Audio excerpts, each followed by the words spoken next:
This time, I did Buddhist brothers and sisters mainly come from Singapore and Malaysia, and also some Indonesian, and some from Hong Kong. So mainly the Chinese Buddhist. And also, most of you, of course, speak English.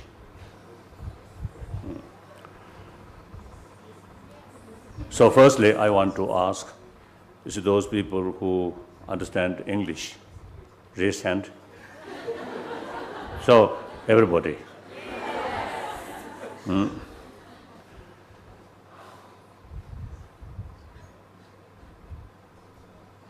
Santa Teride, Zo and Chirichi, Dijasore, and Zoro Diri, and Geri Chedo. Any Inching is that Chatua. Jazanga, then it does indicate to Demna some temporary. That's one. And under the Pavazo, then the Pagana, Guya, Gazirva, to share.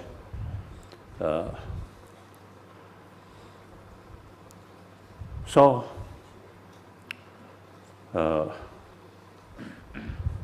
so this is one opportunity to practice my broken English. So you give me this opportunity. Thank you.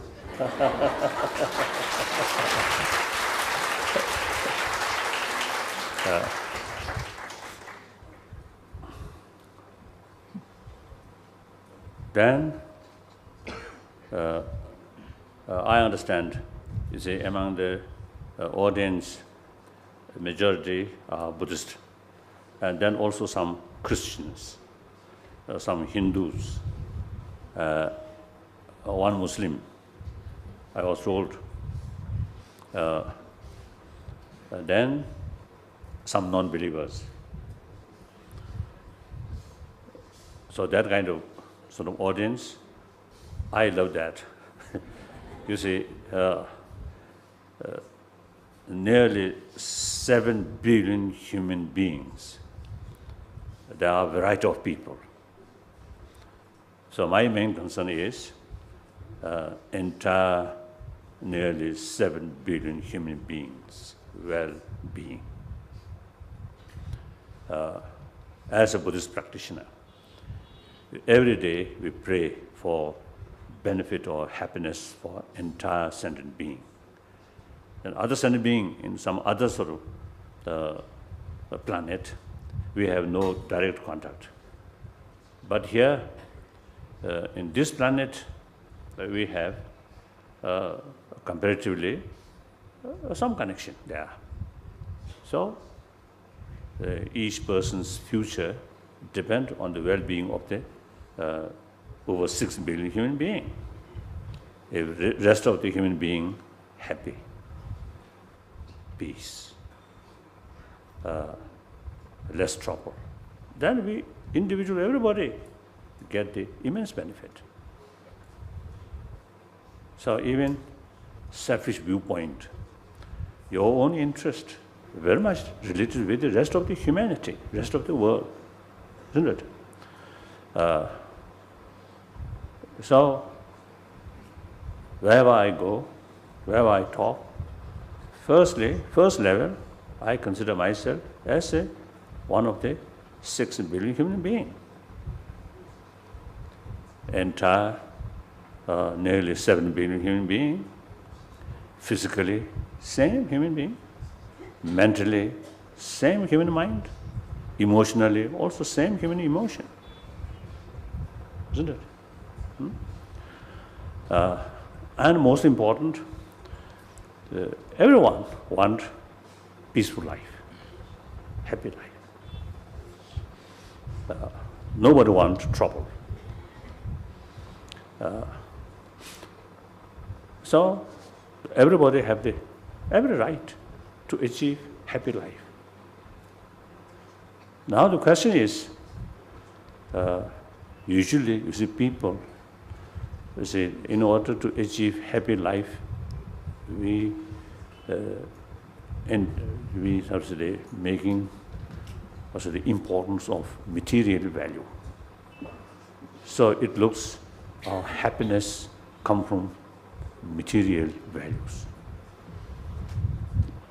Of course, material values are very useful. We need that. But material facility alone will not create inner peace. I think you also have already, I think, some experience. More successful life, more money, maybe greed increasing. with that, jealousy also increasing, suspicion also increasing. So material value alone sometimes create more anxiety, more stress, more worry. So ultimate source of happy life is our inner value. So therefore, irrespective of whether believer or non-believer, whether believe religion or not, we should pay more attention about our inner value. Now scientists, according to latest scientific findings, it now sort of clear that even good health or healthy body, the healthy mind is very essential. More peaceful mind brings healthy body, because mind calm, peaceful, then our healthy, our body sort of element also, you see, then remain more balanced. So that brings healthy body. And too much stress, too much worry, disturb our body element. That creates certain sort of problems about this body. So therefore, calm mind is very essential. Basic our mental attitude, calm. And then even some disturbances, you see, come and will not remain longer. Come, go, come and go. Like immune system, our body immune system, strong. And some virus, some germs come and may not disturb much. It's a basic physical condition, weak. Then small virus create a lot of disturbances, a lot of sort of problems for health. Like that, mentally also, basic mental attitude, calm, peaceful. And then disturbances. So, may not much disturb. So therefore, the calm mind, peaceful mind, is very essential. So I am very happy talking or sharing with you how to develop calm mind. We are not talking about, on that level, as a fundamental human level, we are not talking about next life, or not talking heaven, or hell. We are not talking about these things. Simply how to achieve happy life, happy society, happy family. And through that way, a happy world. That's our goal.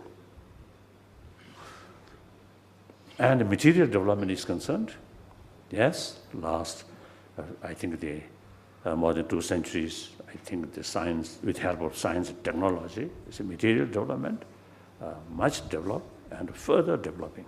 That's good.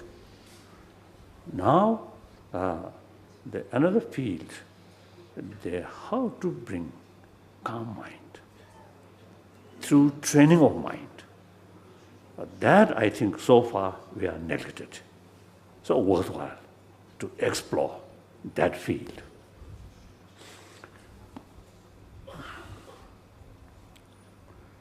Challenge me. Challenge you. So then, as a Buddhist, I am a Buddhist monk. So here, the majority are Buddhist, and mainly the follower of the Chinese Buddhist tradition. So historically, Buddhism from India reached mainland China Then after, then Buddhism reached Tibet, I think at least 300-400 years after that. So therefore, you are senior student of Buddha. We are junior. So logically, junior student must respect senior student.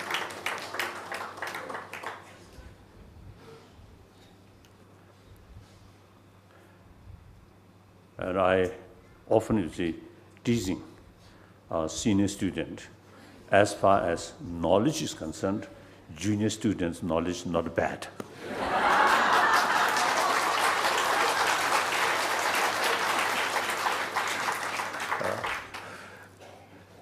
I think it's a Tibetan tradition. There is real rigorous study about Buddha Dharma. Usually, in order to become scholar, it took 20-30 years for study. Very rigorous. And also the method for study, also through debate, dialectical sort of debate. So that very helpful to get precise meaning. Of course, my own sort of knowledge compared to these top scholars among Tibetan, of Tibetan, of course, my knowledge is very limited. Even in my own case, I think at least 13 years I study, and those root texts I learn by heart, and then get commentary, or explanation according to these different commentary. Mainly those writing wrote by Nalanda master, like Longsu Pusa, as top master of Nalanda tradition. Like that. So I think now after 51 years meeting or having the opportunity meeting with a variety of people, and including Buddhist brothers, sisters from different Buddhist country, and having sort of discussion, sharing each other sort of experience, knowledge, and it became quite clear. The Tibetan knowledge is quite good, because rigorous study. And also in Tibetan tradition, the emphasis about logic very much there. So whereas in Pali tradition and Chinese tradition seems, I think, less logics, like Dignak. I don't know this Chinese word. Dignak kasire. Dignak. Dignak and Dharmakirti.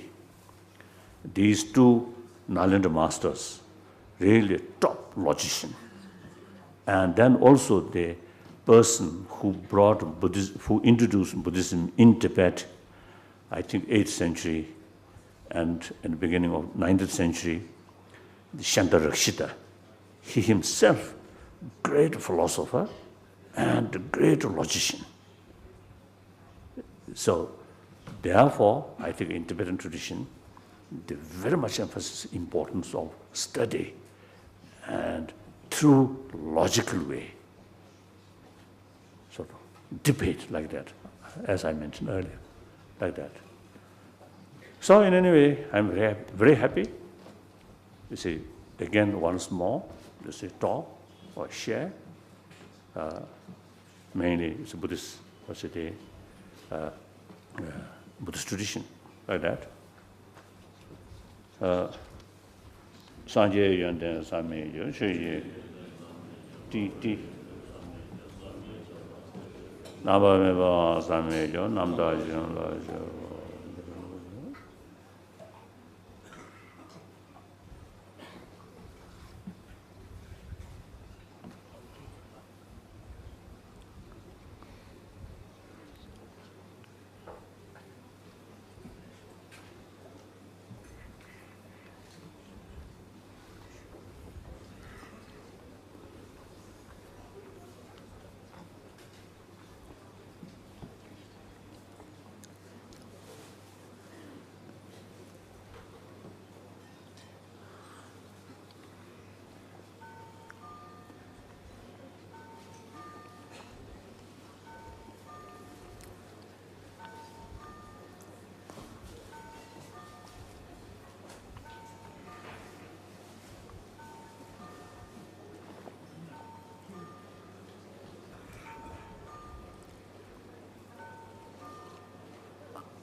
Now, while you are enjoying tea, I will explain. I think I'm going to get the explanation. Now,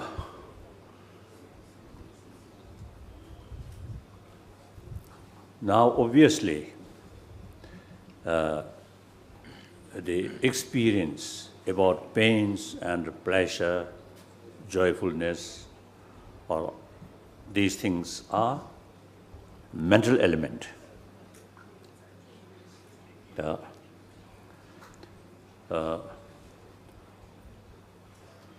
Not like, of course, the chemical reaction. Also, in some extent, chemical reaction also there, like external plants of these things. Too much heat, it's some reaction. Too cold, some reaction. But we believe no experience of feeling. We, not only human being, but also the other sort of beings who have the, what do you call, cognitive, cognitive. You see, with that, the experience also there. In the experience of feeling, the positive feeling, negative feeling. Of course, positive and negative means those things which by nature we want is positive. Those things we do not want is negative. So, the comfortable feeling we want. The uncomfortable feeling we do not want. There's no need reason to prove that. By experience, we already have that feeling. First of all, we all have this sense of I. And with that, the sense of experience, or sense of the experience, I want a happy life. I do not want suffering. That feeling there. So, now these experiencing, although some extent physically, but main sort of experiencer is mind.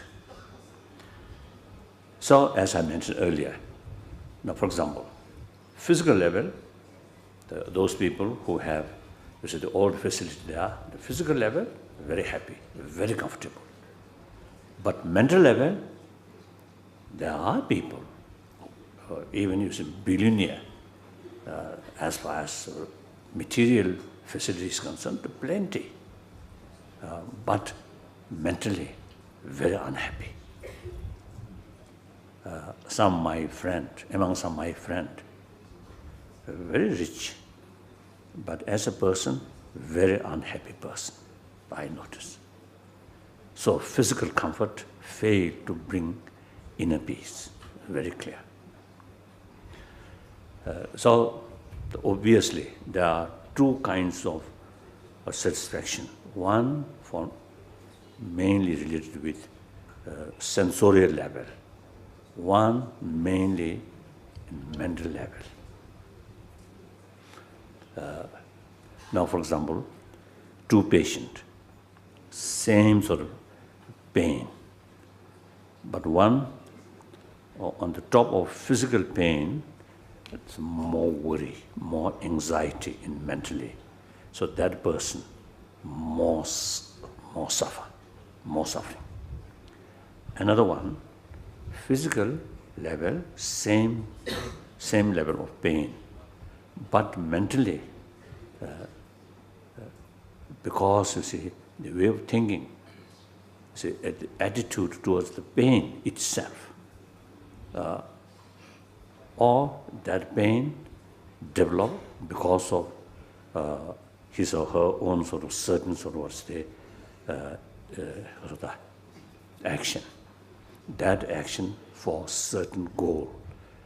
And then maybe that person physically, same pain, but mentally feel satisfied. Isn't it? So there is clearly, you see, the two things.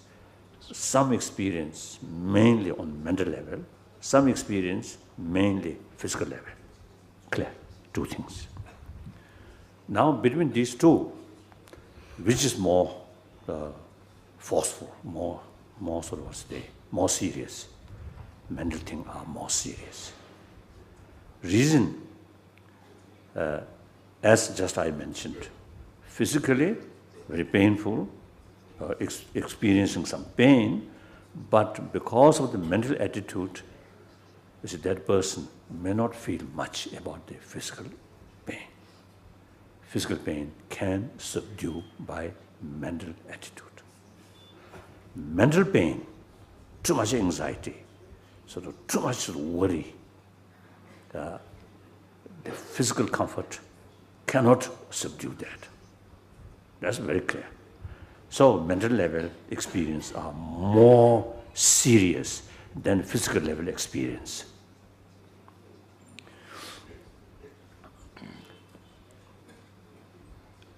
Then, and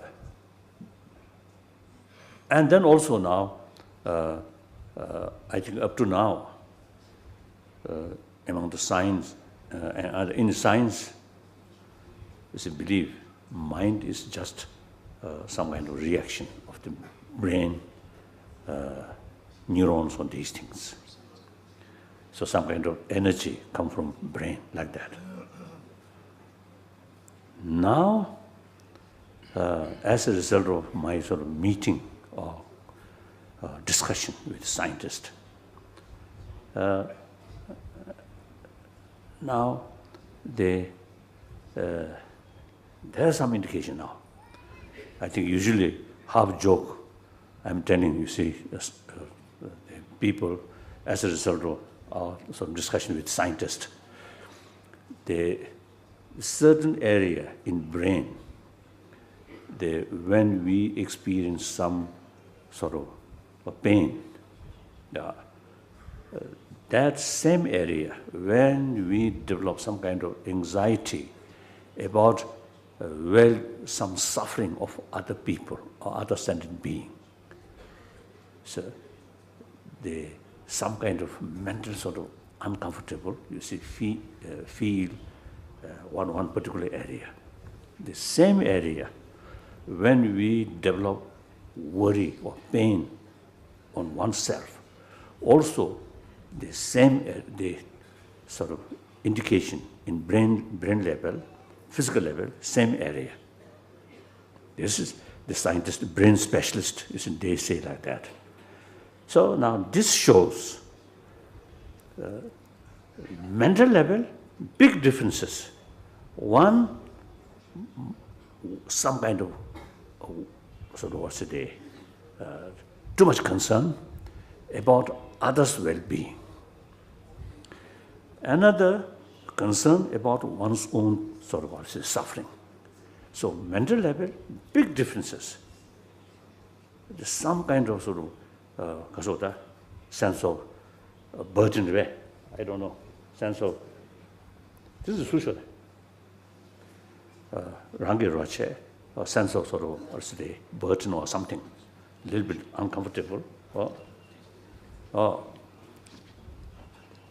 That, change along the way.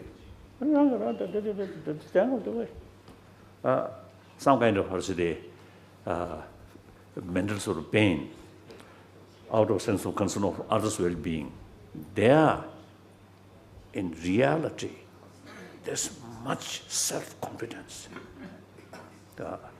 And then voluntarily take others' well-being and sense of concern of others' well-being. So mental level, actually much positive, much strong.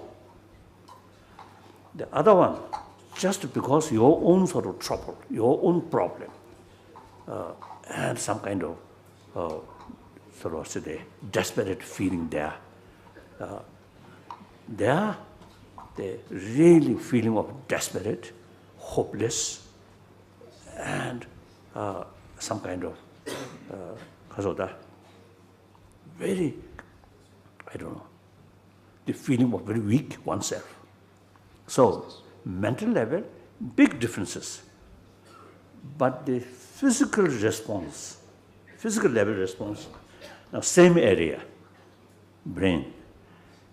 So, I teach some, when we touch such sort of topics come, then I teach scientists,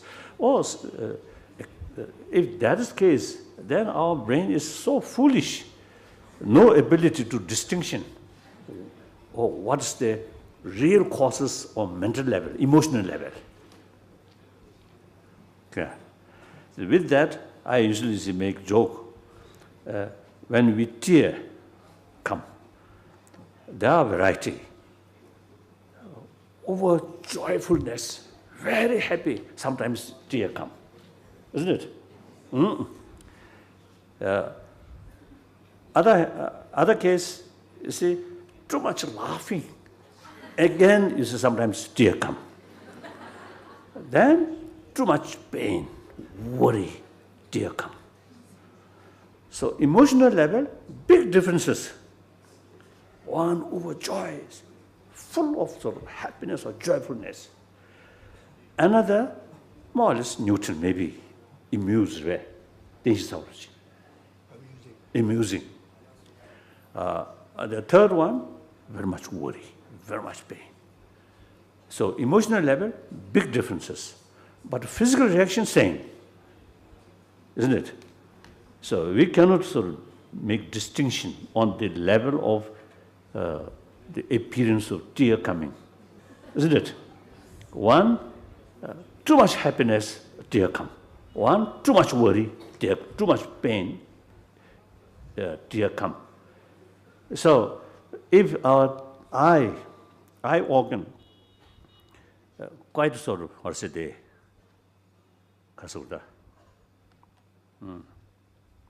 quite intelligent one, then when tear come due to overjoyfulness, then tear must come from right eye. And too much pain, too much worry, then tear must come here. Then I have some ability to make distinction, isn't it? Positive tear, negative tear, isn't it? So this shows physical level, not something like, I think, the broad, rough sort of reaction. Mental level, very subtle. So therefore, difficult try to explain or try to understand mind world through just neuron activities. I think difficult. Very recent one discussion with some top scientist, an American, the professor of Wisconsin University, Richard Davison. We just did a casual talk. I asked the speed of brain sort of moving, very, very subtle level, very, very fast. Then I asked whether, you see, the fastness of brain neuron change, brain cell, and fastness of lighting. He say light much more faster than brain sort of the speed of movement of the brain. So mental movement, almost like light, very fast. So now gradually, among the scientists, begin to feel the mind is something. Of course, the mind, from the Buddhist viewpoint, there are many different levels of mind. Grosser level of mind very much based on brain, neuron. More subtler, more independent, more autonomy, like that. So now the scientific sort of research now began to feel that there could be separate phenomena we call mind that control brain. So actually now, as a result of experiment, they found through training of mind, actually change our brain. Previously, such things are impossible. People believe, scientists believe impossible, because mind is just a reaction from the brain. Now, there are research reach deeper, deeper. So sheer mental attitude change. The brain activity is also changing. Or I can't remember the name, but certain plasticity, or some very small things are actually increasing, like that, some change. So therefore, now among the scientists, now more and more research work about, you see, using mind and bring physical health, and also bring to concentration power for student, for study. Those students whose mind always scattered, through training, is a mind focusing a little longer. So these things now happening. And some American scientists, I know some of them, they already carry as an experiment sort of project. Some people say 20, 30, carry some few weeks sort of training of mind. Before carrying that sort of session or that sort of training, they tested blood pressure, amount of stress, and then after a few weeks training, 1 hour, like that, after a few weeks, again they check differences. Blood pressure lower, stress also reduced, like that.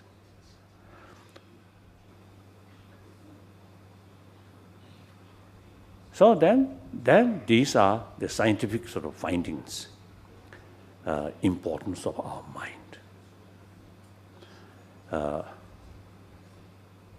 Then, as I mentioned earlier, now calm mind is key factor.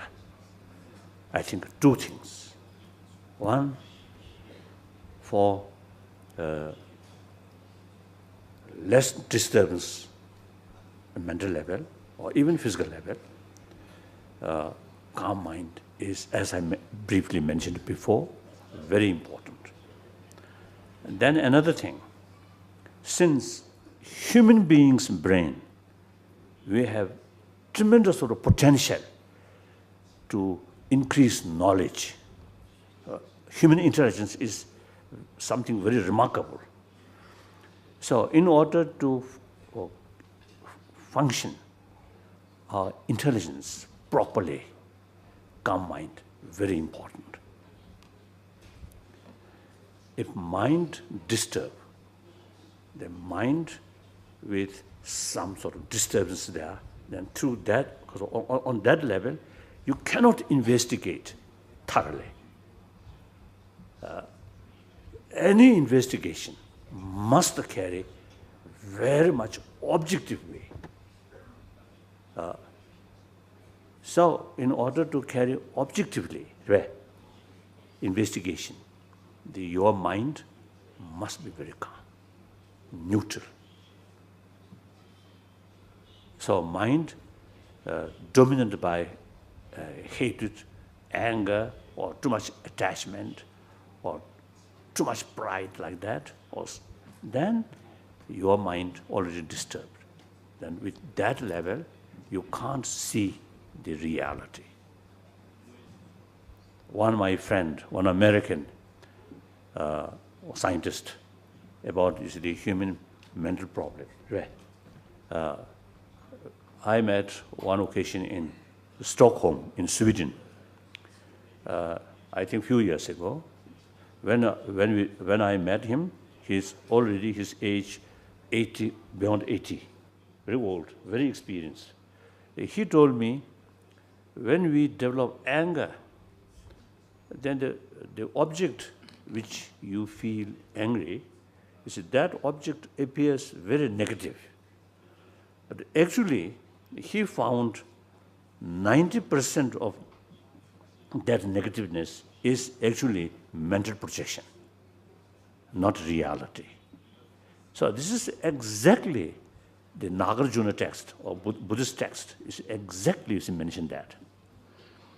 So like that, too much attachment, the object which we develop attachment looks very nice, positive. Again, in reality, much portion of the positiveness is mental projection, like that. So through that way, you can't see the reality. Without seeing the reality, without knowing the reality, then your approach, whether you see the thing which we do not want, try to get rid of, or something positive which we want, our method should be realistic method. In order to carry realistic method, we must have fuller knowledge about the reality. So in order to know the reality, investigation is the only method to know the reality. So when the method to know the reality, that's investigation, when that method carry, our mind must be calm, neutral. So two fields. One, more sort of kasota, more happy mind, very need the happy mindness, because happy mind's basis is calm mind. And then I think satisfaction or happiness, joyfulness, there are also two levels. Basically, among emotion, there are two kinds of emotion. One emotion, spontaneous. Most cases, due to these, the wrong emotion, destructive emotion.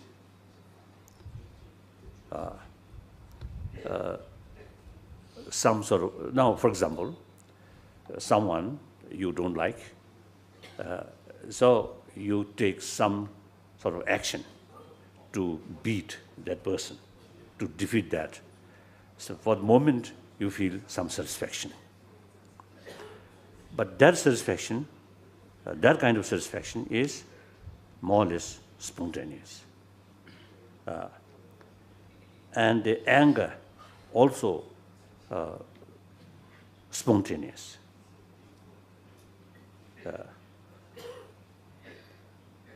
Then loving kindness, sense of concern of well-being of other. These not spontaneously come, but through reasoning, through training, you can develop. So immense sort of strong emotion, which is a sense of concern of others' well-being. You can develop that. These emotions come through training. So these emotions are based on valid reason.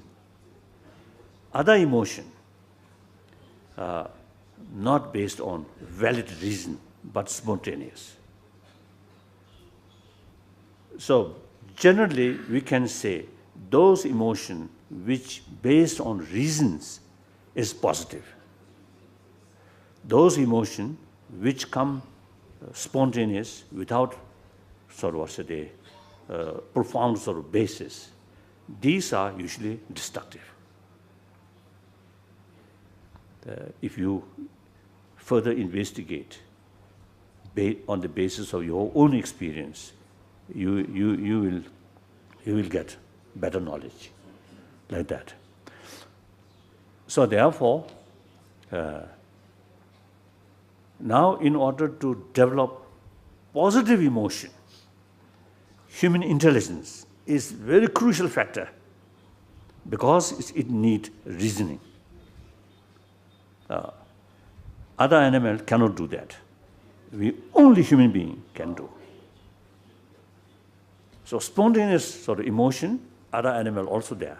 Anger, hatred, sexual desire, with that some kind of love. These are other animals also have the same experience.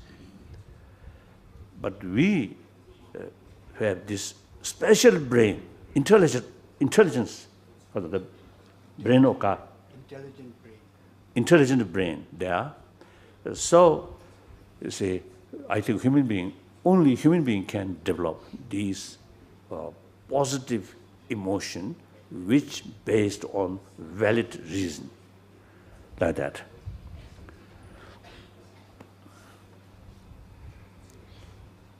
So that's the broad, broad picture, like that. Firstly, mind is so crucial. Experience on mental level is so crucial. This, and mind, more or less, basically, fundamentally, more or less, autonomy from the brain, like that. So we can train mind through familiarization. And also, you see, the reasoning. Then another, I think, important factor, our basic human sort of body nature. We come from our mother. And then, moreover, after we're born, the next few years, we are really helpless.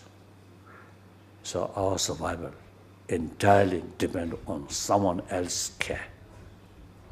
And also, our case, and also some animal, our survival depends on mother's milk. Even birds, in their next few weeks, their survival entirely depends on the mother's care, mother's feeding. So because of the physical nature like that, the physical level sort of caring of other is very necessary. In order to carry that sort of effort, there must be emotional sort of feeling. So that is affection. Affection brings that kind of tireless effort from mother's side. Clear? Although the child comes from combination of father and mother, but affection from mother's side more stronger. Look, dogs, birds.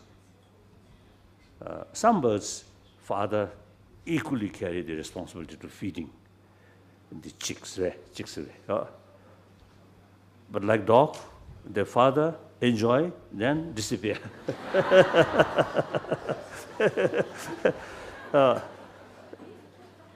So therefore, the mother really take full care about their youngster. That's a nature, not come from religion, not come from constitution or rule of law, simply biological sort of rule. Logical, rules is biological factor. Biological sort of factor like that.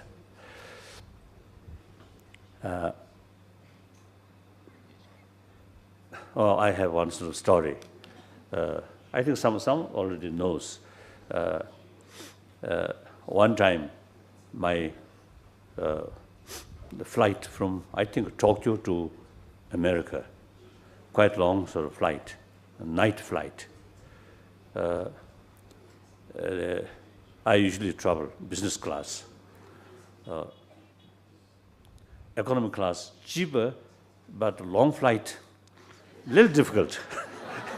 Too much just crowd like that. Sometimes even some strange smile also, because strange smell also sometimes happen. So I usually go business class.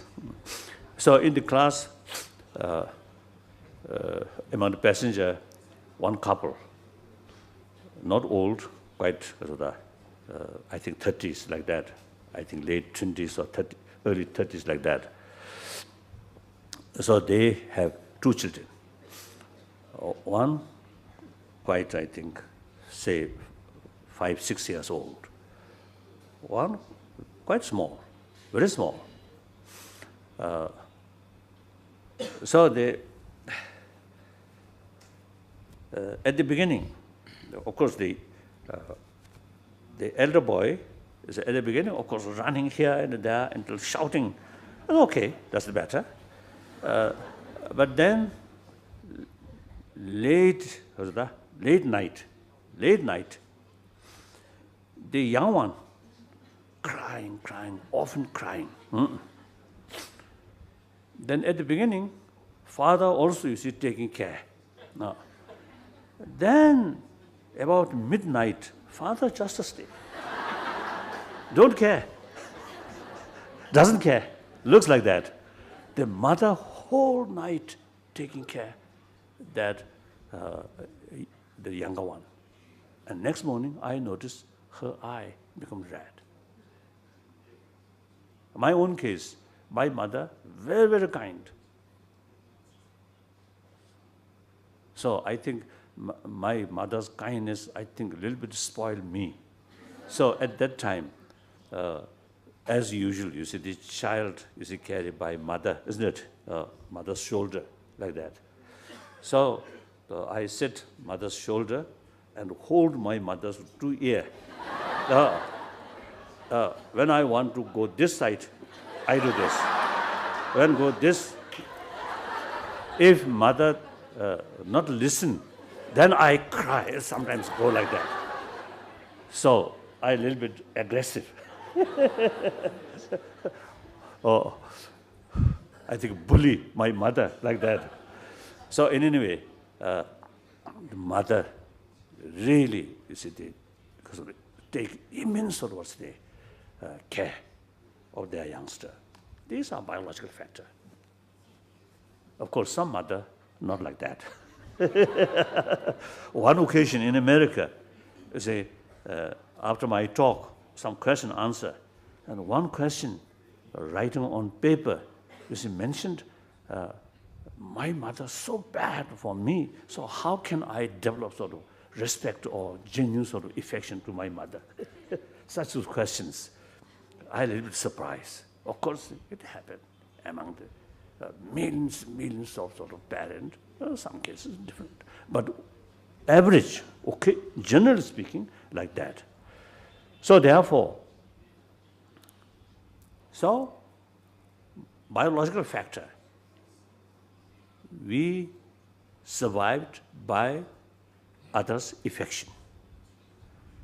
So any person who receives maximum affection at the time of you really need, that experience really much sort of experience in deep of blood. So that also create the ability to show other affection, to others. So therefore, I always telling people, or sharing other people, the basic human nature is more gentleness, more compassionate, because our lives start that way. And at the time of death, both sides, the dying person and the remaining his or her sort of relatives, both sides knows now no longer it's remain together. But however, still the dying person still feel much happier if that person is surrounded by affectionate friends. He or she already know, now no longer any sort of use your friend, but still emotionally, because your life starts that way. So at that moment also, you see, that dying person receives some smile, some affection, some touching hand like that, much happier. So that experience we received at the time of our sort of few years at the time, right, at the beginning of our life, that really creates potential to show. I mean, that experience, whole life, used to remain.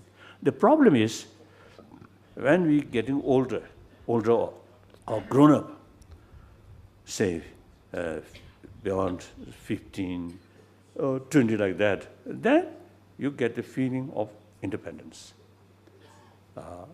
Then I think our basic sort of positive emotions, they no longer further develop, no longer any sort of nurturing. The negative side, I think here, the intelligence alone sometimes bring suspicion, hatred, anger, jealousy, extreme competitive feeling. These further grow. And then the positive side, which we potentially we already have, these Ripen. No, not. Kasa.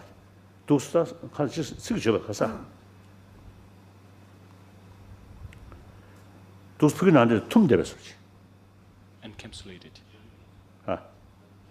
Oh, okay.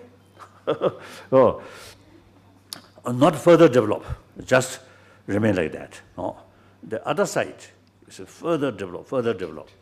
Then the aggressiveness, dormant, such as Latent. or dormant.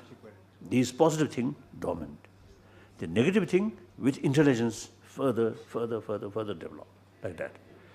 So then we become more aggressive. So kindness, aggressiveness, then not well balanced. I think that's, we humanity, I think we can see those remote village or remote area, people work together, share each other, more trust, less suspicion, less competitive feeling. Their basic human nature still more alive. They're like a big city, too much competition, and then greed. You see, these, then they further sort of,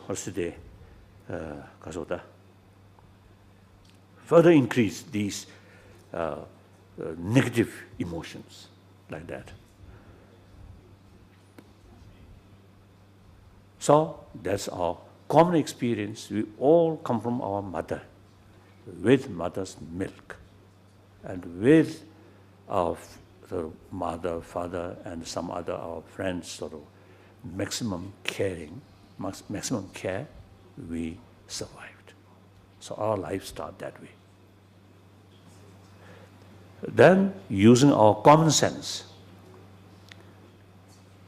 any family where more affection there, much more happier. Family, no matter how rich, how wealthy, but their relations between parents and also parents and children's relations are not warm sort of relation, but little suspicion or jealousy, such family, no real happiness, or say not happy family. So, if we use objectively, look our neighbors and community, I think generally speaking, a Tibetan community, generally speaking, of course very bad Tibetans also there, but generally speaking, quite peaceful, quite compassionate. Even if some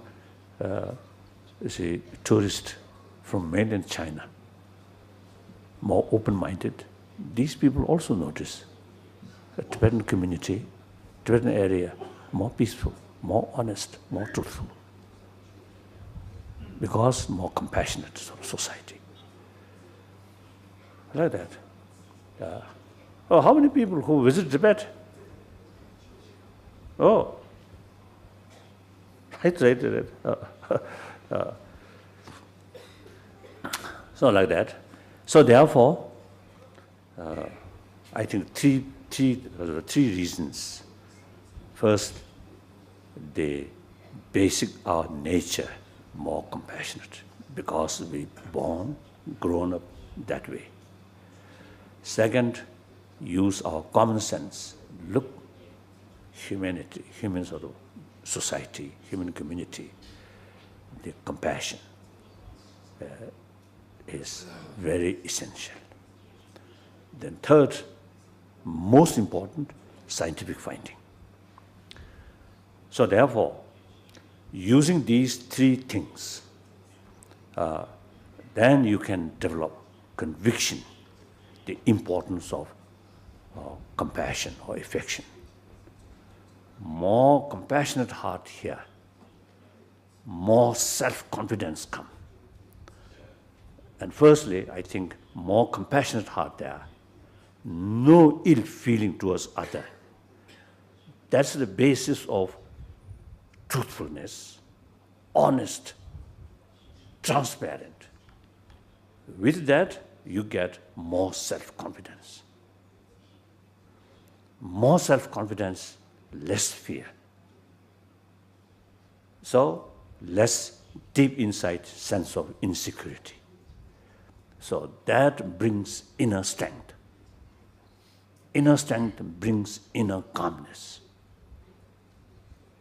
So, inner calmness then bring our intelligent, normal function of our intelligence, like that.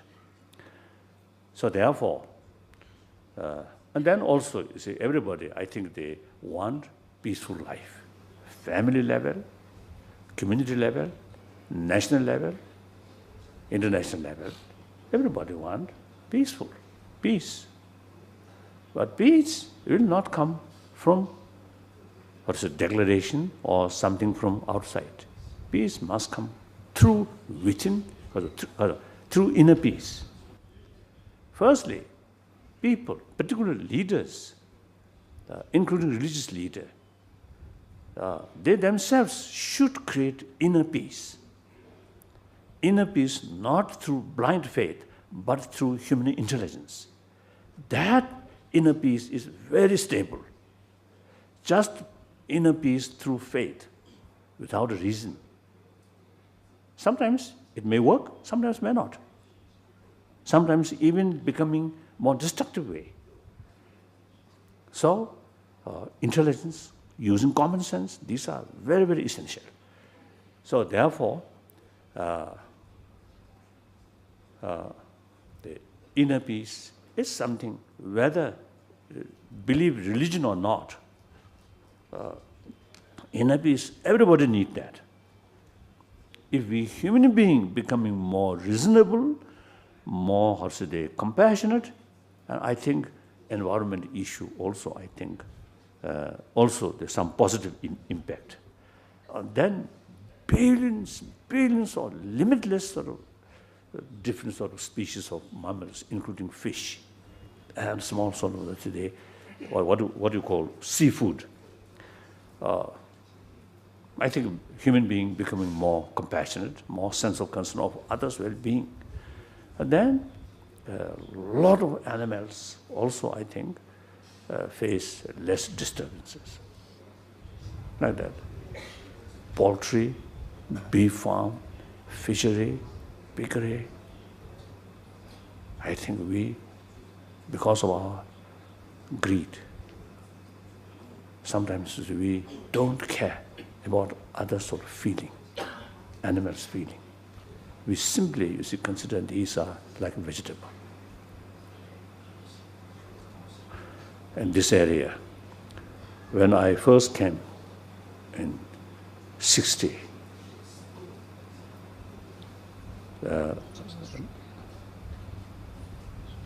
가자, so, right, what did you do? See, from here to Pathankot or Jammu airport, you see, no sort of what's the not much chicken. Nowadays, in the name of development, I think almost every small sort of what's the day, restaurant, some chickens in her city, the cage, like that. During summer, even like that. During winter, again like that. Really helpless. One time, that was the first of my experience was, I think in late 60, my first visit to Japan, in a part of my tour, one farm chicken in box. I was told 200,000 chicken. They say mainly egg, for egg. Then I asked, after the period of sort of giving egg, and what happened? Okay.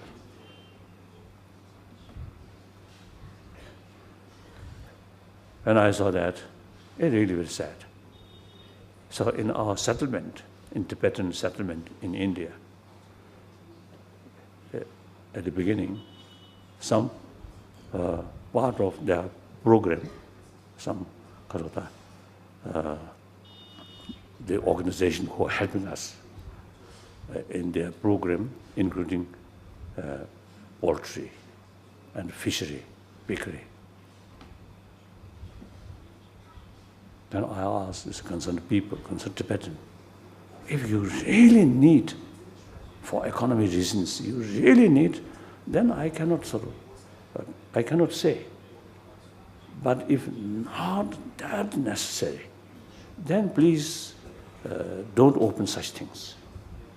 So now our settlement, no poultry, no piggery, no fishery, like that. So when we you see heard this, like the disease, cow disease or pig disease, firstly we created all this problem, and then also slaughter, massive slaughter, like that.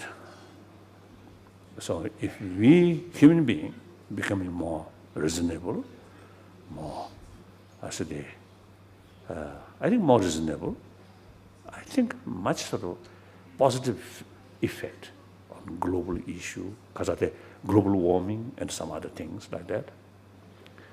So we really, I think, worthwhile make effort to promote human affection, human compassion, for selfish reason. Long run is minimum because of the benefit to one individual. So present sort of condition, like global warming, a really serious matter. And now flood in Pakistan and some Latin America also, and on China, and including Ladakh recently, These many experts say because of global warming, because of some of our activities, we human beings also made certain contribution for this global warming, like that. Of course, basically, thousands of years, you see, things are changing. The position of the whole planet changing, like that. And anyway, so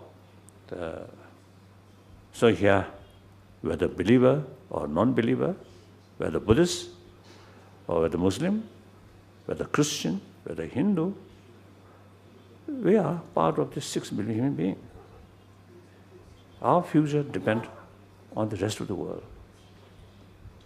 So wherever you live, please make some effort to bring more peaceful family, peaceful community. That's important. So now about religion. So those non-believer now not necessarily listen. Out of curiosity, of course, no problem. Listen. Since mental peace is something important, so all major religious tradition actually taking care about peace of mind. I feel, all major religious tradition, talks importance of compassion, forgiveness, tolerance, contentment, self-discipline. All these meant for peace of mind. That's clear. Compassion itself, not necessarily something sacred, but peace of mind is really sacred. So compassion, practice of compassion is the method to bring that. This is my feeling. And faith also, tremendous faith to God, according to those, because of the theistic religion, monotheistic religion, is a tremendous faith to God, and your because of the total submission to God reduce self-centered attitude. Because I am nothing but God, isn't it? So Buddhist concept, non-soul theory, anattma theory, non-soul theory, same same effect, more or less same effect. Because extreme self-centered attitude brings those destructive emotions. So in order to reduce that, one method, teaching of love, compassion, forgiveness, tolerance, these things. Another from wisdom side, tremendous faith towards God, that reduces self-centered attitude. Right? So all major religious tradition, why I add this major religious tradition? There's some religious tradition, there's not much philosophy or theology. That's something different. Just worship some deities, some local deities, or like that. That's something different. These are, perhaps we can say, more or less primitive. Primitive. This comes and goes. But those major religious traditions who have some philosophy, philosophical explanation, theology, these things, they remain 1,000 years. In the past, I think at least around 1,000, 2,000 years now. And the future also will remain like that. So some Christian friend, they are total submission to God. When they, with music, praising God, tear come. Some my friend. And they practice genuine love and compassion, like Mother Teresa. One example. So really, so this change individual mind. So there is such potential. And among Muslim also. Where is the Muslim? One Muslim here, I was told. Where? Where? Oh, good.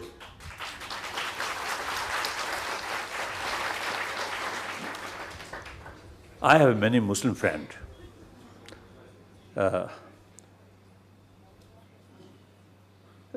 These, among those Muslim practitioners, are really, really wonderful. They told me, if you really believe Allah, then you must extend your love towards entire creature. Similar, the Buddhist way of thinking. And these Muslims told me, any person who claims themselves as Muslim, Islam practitioner, create bloodshed, essentially no longer Muslim. They told me like that. So they, and then I think before 1959, and particularly before 1950, already in Lhasa, I think few hundred Muslims there. This Muslim community, I think last, 4 centuries, they settled in Tibet, come from Ladakh area.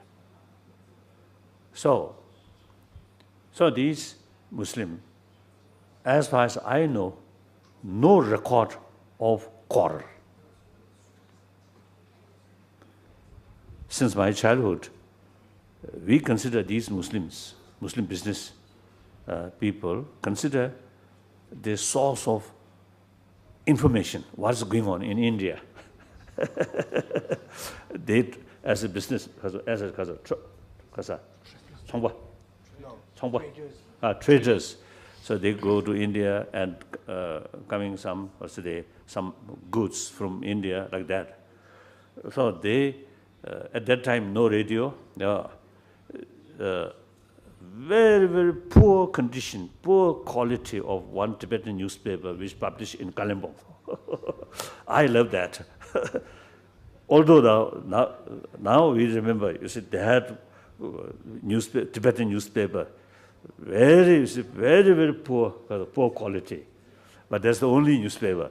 So in any way, so those Muslims who trader, we really consider the source of information, source of news, and also, you see, they speak typical Lhasa dialect, really beautiful. And I remember, it's one Muslim who repair watch, pocket watch, of course, at that time. So I have, I think, several watch which belongs 13 Dalai. So he kept some of these sort of modern things for his next sort of, was it Dalai Lama, more restless boy.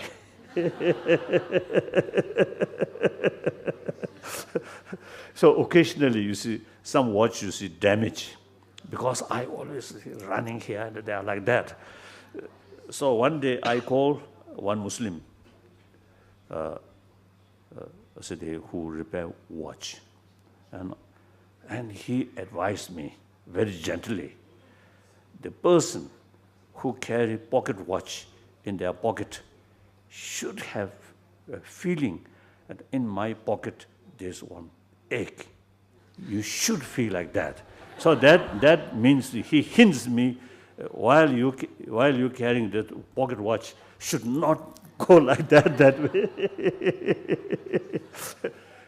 So that's my personal sort of story. I think some cases, you see, some people, even some media, creates the impression Islam more militant religion. That's totally wrong. Since September 11th, just 1 year after that awful event, I was in Washington, the Washington main cathedral, some prayer meeting. I was there.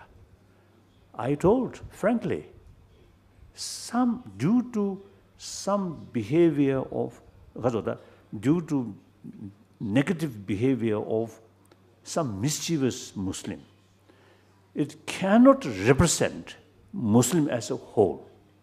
Some mischievous people among the Buddhists also there, among the Hindus also there, among the Jews also there, among the Christians also there. So that's understandable. But overall sort of Muslim, their practice, real sort of practice is love, tremendous belief to Allah, like that. So I think these days, Ramadan, whole daytime is fasting, like that. I heard this, I think this morning or yesterday, BBC, they,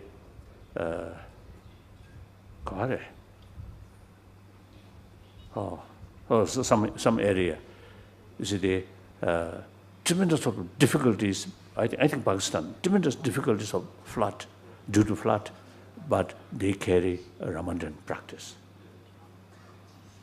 This is the indication of their serious practice according to their own belief, like that. So that I want to share with our other brothers, sisters of other traditions. So theistic religion also have more or less same potential to bring inner peace. Meantime, every religion too much close one's own community, right? With one's own community, lack of contact with other traditions. Buddhists also like Tibetan. Previously, we close ourselves. So for example, my own case, when I was in Tibet, in Lhasa, my feeling or my attitude towards Christians, towards Christianity, or some other tradition, we feel, so, that kind of a feeling. But when we come to here, and having opportunity, meeting with variety of people, scientists, non-believer, businessman, politician, and different religious practitioner, then really develop deeper understanding of the value of this tradition. So I noticed this is some Muslim in Malaysia, Muslim in India, Muslim in Indonesia, particularly some area, some Buddhist sort of monument there, and the Hindus there. I think Bali. So because of the environment, these Muslim follower of Quran, worship to Allah, same, but they are thinking much more wider, open. So like my own sort of experience in the past, a little bit narrow, and as a result of meeting with, as a result of more interaction with other believer, a tremendous help. So that is important. So now, among the different major religious traditions, basically two groups. One, theistic religion, believe God, creator. Another group, that's mainly one ancient Indian Hindu tradition, that is Sankhya tradition. Then the same sort of age, contemporary Buddhism and Jainism, 2000, about now 2,600 years ago, you say happened. More or less it's the same time. Vihara, Kasade, Mahavir, and the Jainism sort of teacher, and Buddha, Buddhist teacher. So these three traditions, no concept of creator, but law of causality. Everything due to its own causes and conditions. That's quite similar, that of scientific sort of thinking, like Darwin theory, very similar.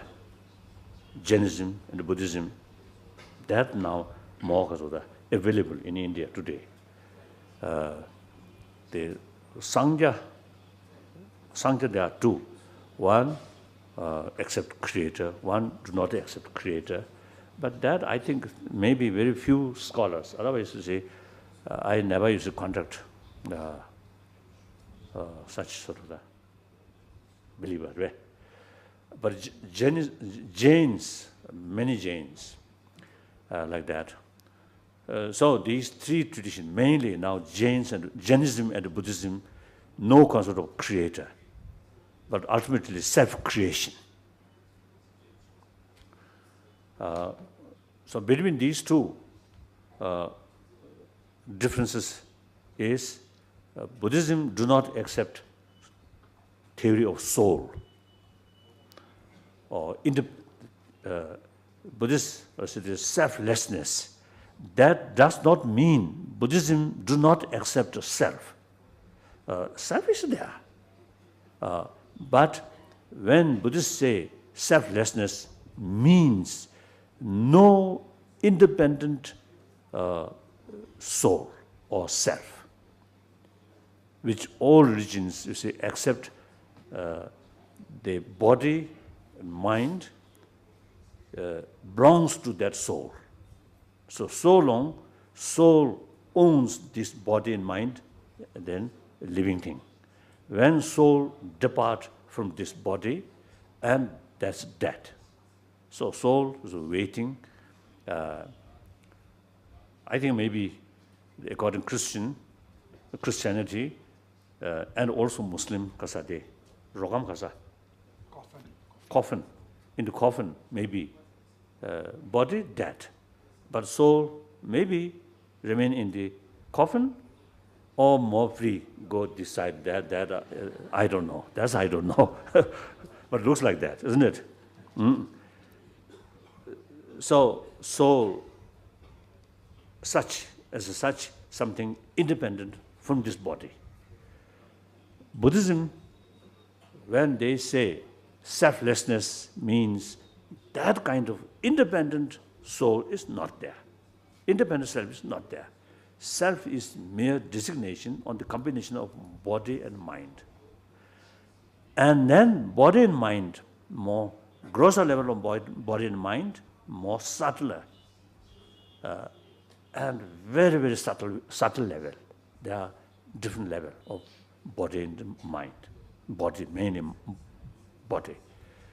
Like now this body, very grosser level of body, which can touch like that. Then more subtler body, some formless sort of beings also there. Like dream body. There are two kinds of dream. Some people have some extraordinary experience. Dream body can separate from the sleeping body. I met my friend. You see, I don't think they are telling me. If they tell that way, there's no reason to grow my respect or something. No. So no reason to tell lie. So some actually, you say, can have that kind of ability. The body sleep here, but subtle dream body can able to separate from this body, like that. So I didn't ask that person whether during that period, whether this body breathing or not, I think most probably, I think breathing still continue. So the subtle body and grosser level body, more or less, more autonomy, like that. Then this very subtle level of body is at the time of death. The grosser level of mind cease. The subtle mind, which independence from this body, still remain continuously. That's from the Buddhist viewpoint. So now here, one time in Amritsar, one Sikhism sort of main area, Golden Temple there, one time one international religious sort of meeting. Many religious representatives used to come. There one Sufi practitioner, he put 3 questions. What is self? Number 1 question. Second question is whether there is beginning or not about that self. The third question, whether is there any end of that self or not? 3 questions. So he mentioned all major religious traditions, answer for 3 questions, these three questions. So it is very true. So I very much impressed, his sort of way of presentation. So since then, I quite often mention that. So the first question, what is self?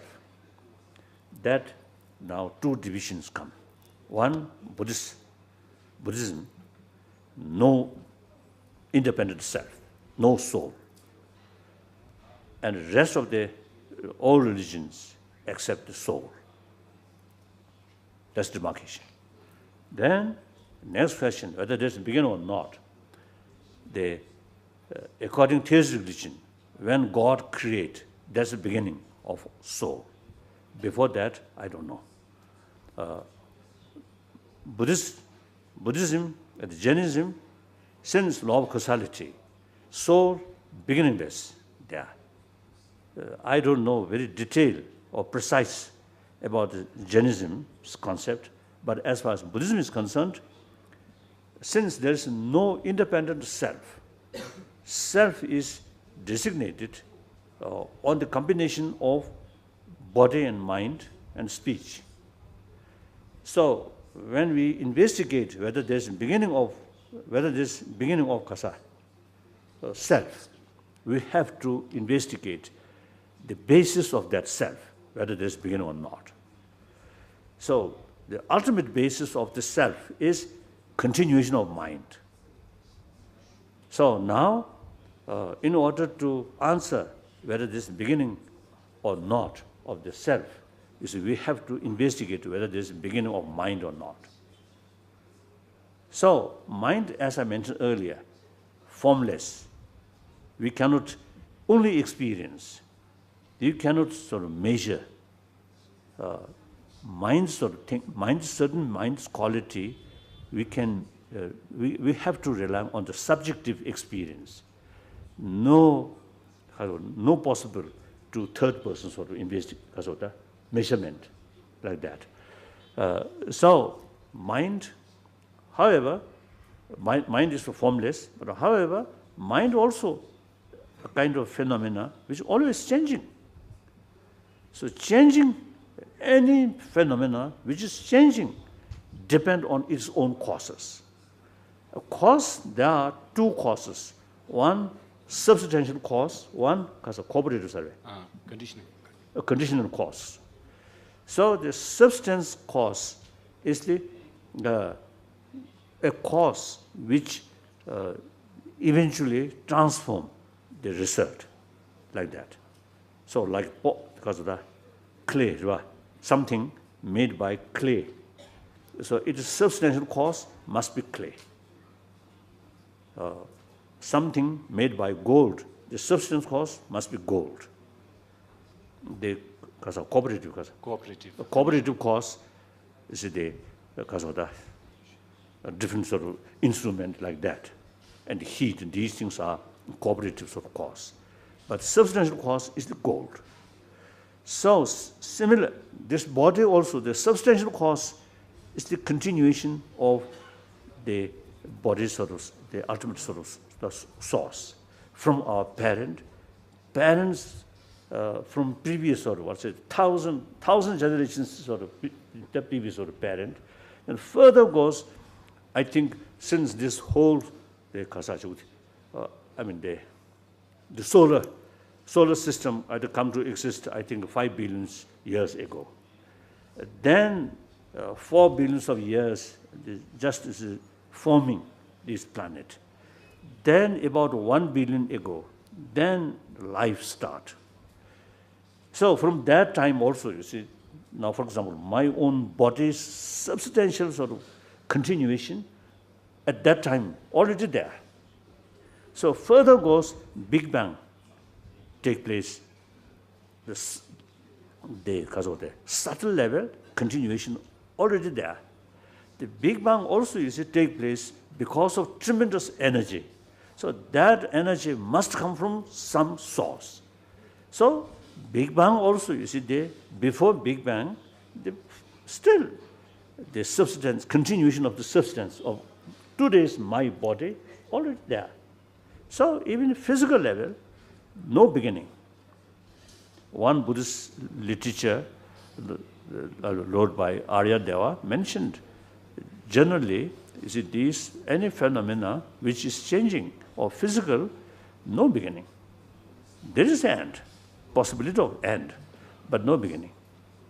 He means that way, the substance, because of substantial cause. Rigyun the Zeyun is concerned. Rigyun. Identical continuity. Love that. Substantial continuity and identical continuity. Oh. So identity, Kasa. Identical. Rigyu. Oh. Like you say, my body, human body, there is a beginning. But the substance of this body, sort of substance, no beginning. Clear? So then mind also like that. Its substance cause must be like mind. Form cannot produce formless sort of mind. Formless thing like such mind cannot produce form thing, physical thing. So physical sort of continuation must be physical. The formless mind's only experience, there's a continuation also must be same sort of nature. So that's the reason. Therefore, if mind come from non-mind, that's illogical. At the beginning, mind produced by mindless, then today also, you see, should happen. Now, external 5 elements, internal 5 elements. External 5 elements, no potential to produce mind. Only internal 5 elements have the potential to produce mind, to act basis of mind, like that. So that's the reason, according to Buddhism, no beginning of soul or life or self. Now the question, third question, whether it is end or not. Within Buddhism, some school of thought, like Buddhahood, like Buddha Shakyamuni, when he reached Mahaparinirvana, his whole sort of mind ceased. His being ceased. Except that school of thought, the whole rest of the Buddhist school of thought have the view, the mind, no end, because mind, the basic nature of mind is pure. So, destructive emotion, because of unrealistic sort of view. So therefore, any unrealistic view always have the opposition because of realistic view there. So long the reality there, in any way, always possible because of the full understanding about the reality.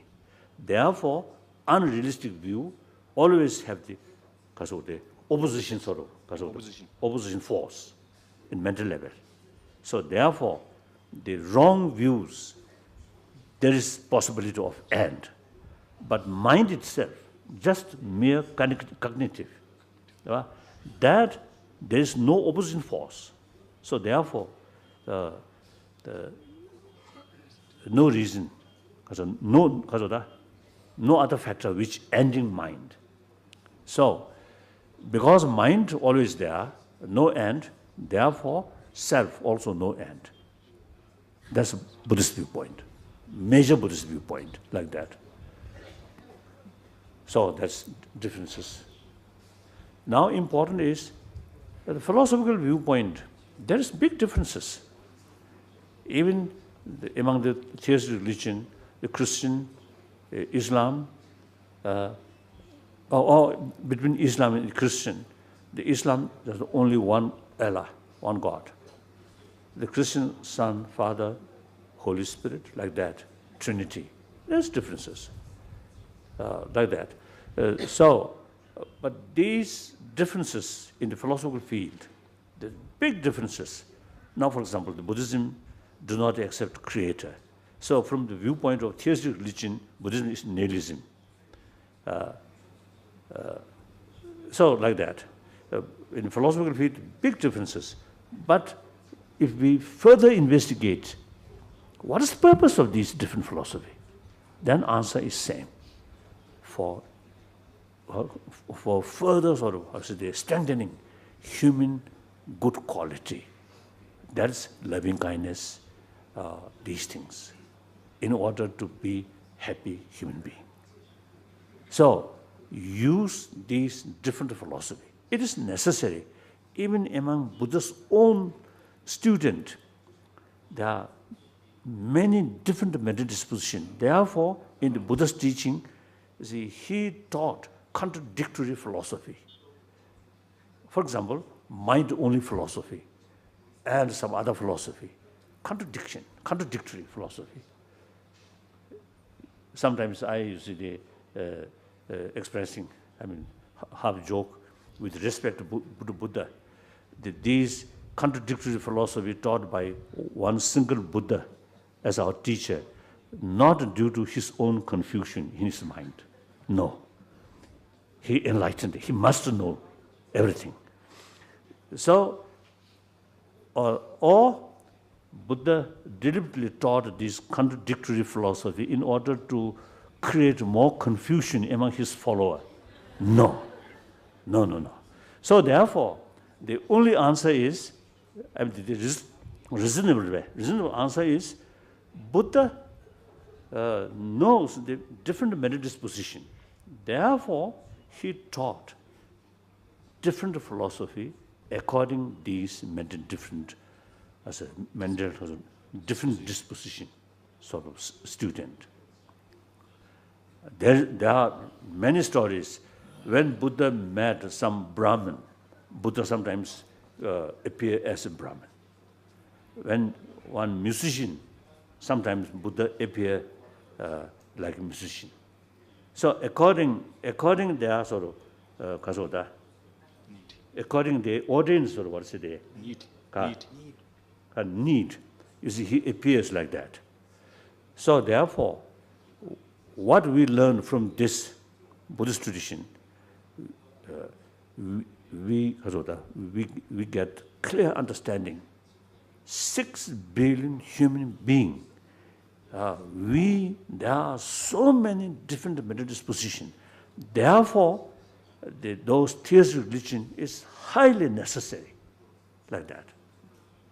So through that way, conclusion is we must keep faith towards one's own tradition.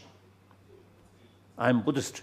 My faith towards Buddhism, but my respect to all major religious traditions. So similarly, one Christian, one Muslim, you must keep your own tradition. Your faith must your own tradition, but must extend respect to all major religious traditions. That's the basis of genuine harmony among the major different traditions. That's, I think now, today, we really need that. Like that. So, now time for lunch. Good, thank you.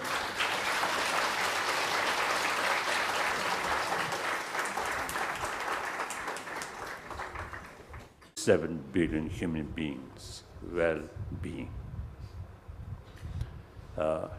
As a Buddhist practitioner, every day we pray for benefit or happiness for entire sentient being. And other sentient being in some other sort of planet, we have no direct contact. But here, in this planet, we have comparatively some connection there. So, each person's future depends on the well-being of the over 6 billion human beings. If the rest of the human being happy, peace, less trouble, then we, individual, everybody, get the immense benefit. So even selfish viewpoint, your own interest, very much related with the rest of the humanity, rest of the world, isn't it? So wherever I go, wherever I talk, first level, I consider myself as one of the 6 billion human beings. Entire nearly 7 billion human beings, physically same human being, mentally same human mind, emotionally also same human emotion, isn't it? And most important, everyone wants peaceful life, happy life.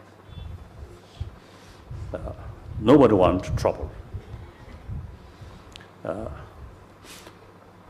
So everybody have every right to achieve happy life. Now the question is, usually you see people, you see, in order to achieve happy life, we have to say, making also the importance of material value. So it looks our happiness come from material values. Of course, material values are very useful. We need that. But material facility alone will not create inner peace. I think you also have already, I think, some experience. More successful life, more money, maybe greed increasing. With that, jealousy also increasing. Suspicion also increasing. So material value alone sometimes create more anxiety, more stress, more worry. So ultimate source of happy life is our inner value. So therefore, irrespective of whether believer or non-believer, whether believe religion or not, we should pay more attention about our inner value. Now scientists, according to latest scientific findings, it now sort of clear that even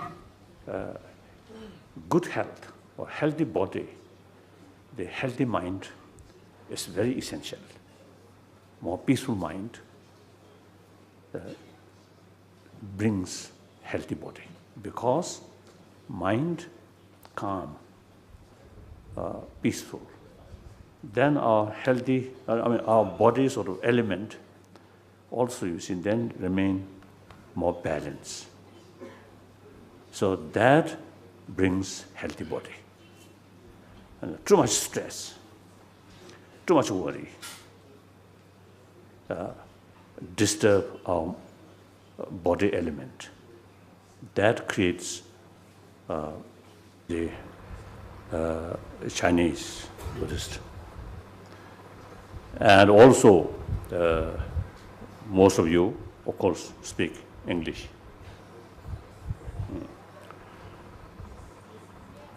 So firstly, I want to ask, is those people who understand English, raise hand. So, everybody.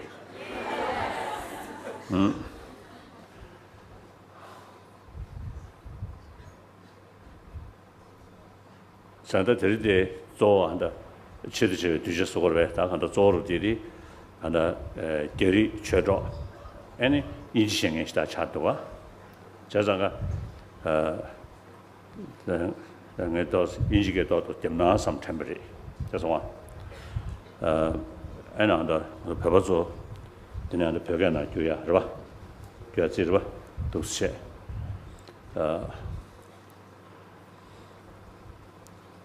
So,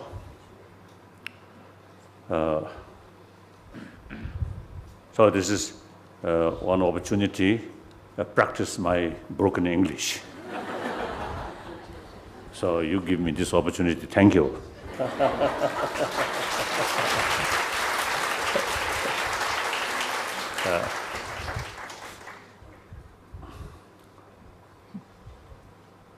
Then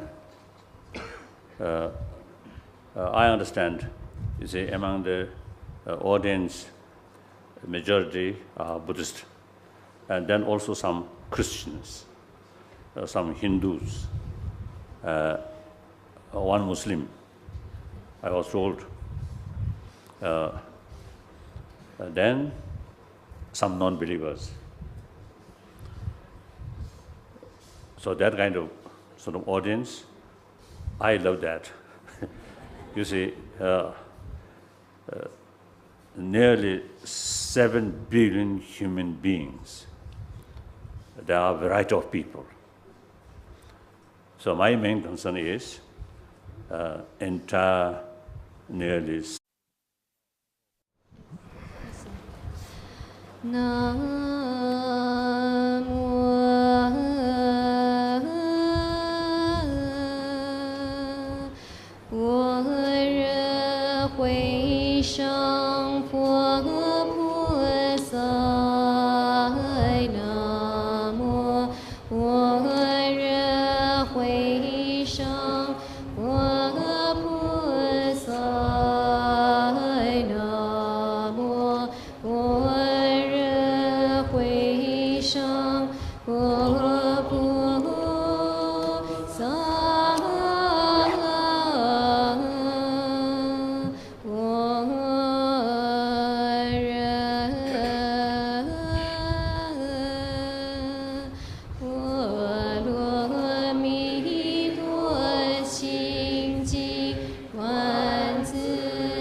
故，心无挂无挂故，无有空不远离颠倒梦想，究竟涅槃三世诸佛，依般若波罗蜜多故，得阿耨多罗三藐三菩提，故知般若波罗蜜多是大神咒，是大明咒，是无上咒，是无等等咒，能着一切苦，真实不虚。故说般若波罗蜜多咒，即说咒曰：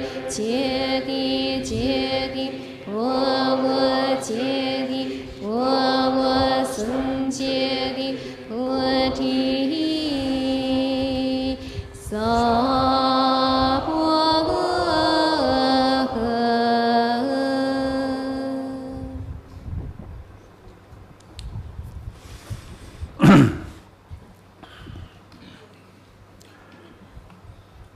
This time, I did Buddhist brothers, sisters mainly come from Singapore and Malaysia, and also some Indonesian,